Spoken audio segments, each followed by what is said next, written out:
Hey, so thanks for tuning in. This is the 2020 KTM in 690 Enduro R. It's a totally updated bike for this year. New suspension, new frame, upgraded motor, and going to get it out and have a bit of fun today. So it is, first impression is it's a really nice little toy to ride, beautifully balanced. It seems like they've made it skinnier. I own the previous generation and this feels really skinny. Feels more like you're riding a 450, to be honest. So look, I've probably done more miles on a 690 than I care to think about. I rode my own 690 around the world in 2017, so yeah, spent a lot of time on them. They are super capable. I think of it as the Swiss Army knife of adventure bikes. You know, it's not too big, not too small. You can travel on it, tour on it, ride single track on it. This thing can do a bit of everything, and you know, if you want to do a lot of miles, there's some modification required. But you know, in general, boy, it's just straight out of the box a really nice thing. Heaps of power. There's something about that big single, you know, obviously with bikes like the 790 coming along and the Yamaha's T7, you know, the twin cylinder thing has become more popular. But the interesting thing, of course, is that they'll do probably a better job on the long touring stuff, a bit like we're doing at the moment, but they won't do a better job when you want to get into really tight single tracks. This thing will be much more of a weapon, much more agile, bumpy bit of road, but that new WP suspension is pretty cool.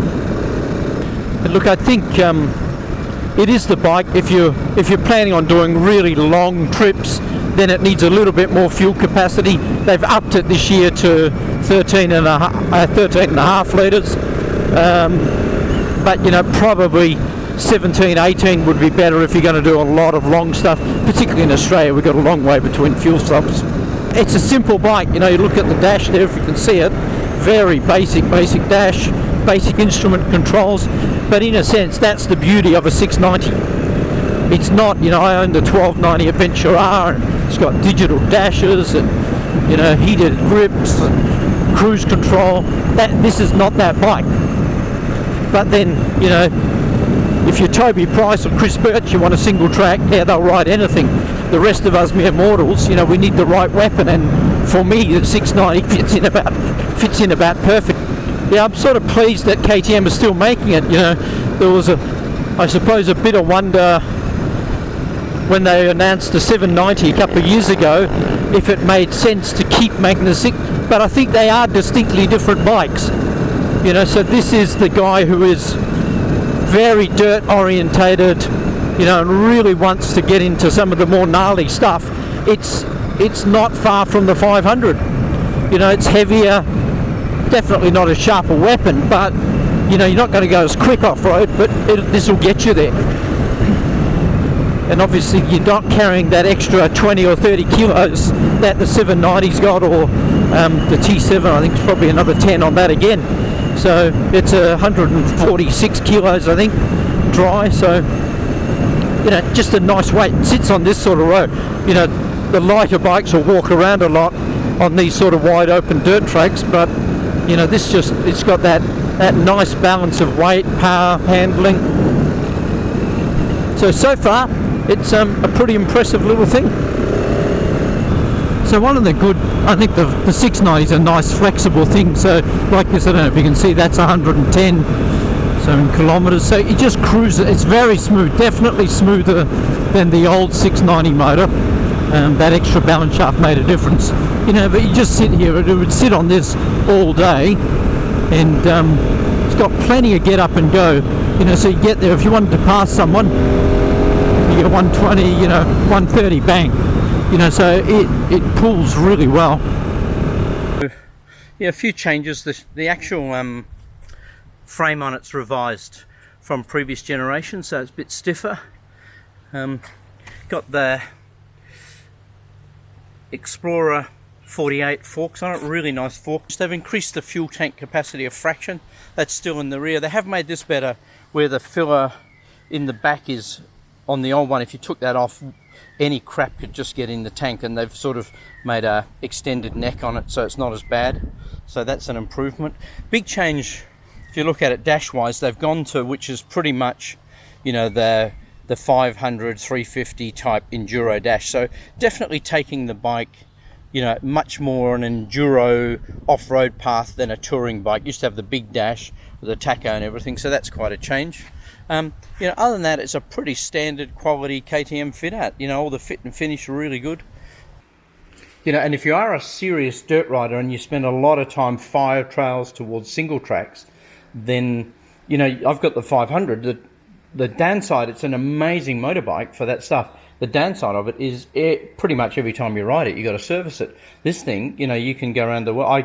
I took mine around the world and I only serviced it, you know, I did an oil change every 5,000, did the full service every 10,000. So it does give you that capacity to get some serious mileage done on this thing without worrying about changing the oil every 5 minutes.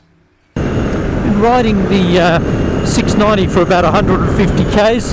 It's comfy, just chomping up these sort of country roads, and it feels in some ways like you're riding a bigger, more stable 500. You know, it's got that bit more weight, sits on the ground. So, and when you go to hook it up, it's got that initial kind of little bit of spin up, you know, where the 500 will, then it hooks up really nice and just drives you. So yeah, really impressive. You know, changing direction on it, everything's really easy to do.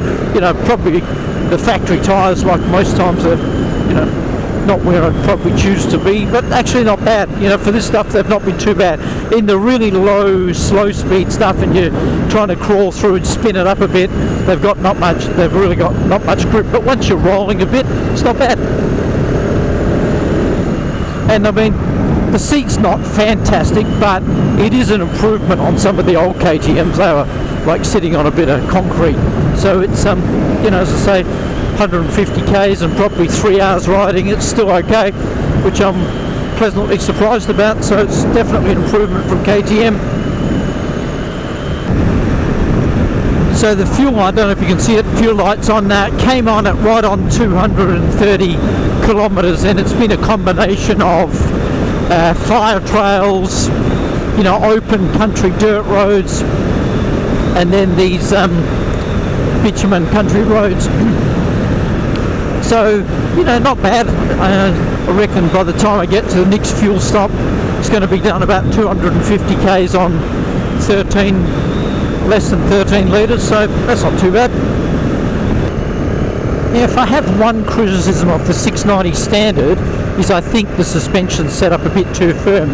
You know, I'm sort of about 86, 87 kilos, so, you know, I'm not a light guy, and normally KTM bikes seem to be set up for guys who are in their 70 kilos, so it's really firm ride.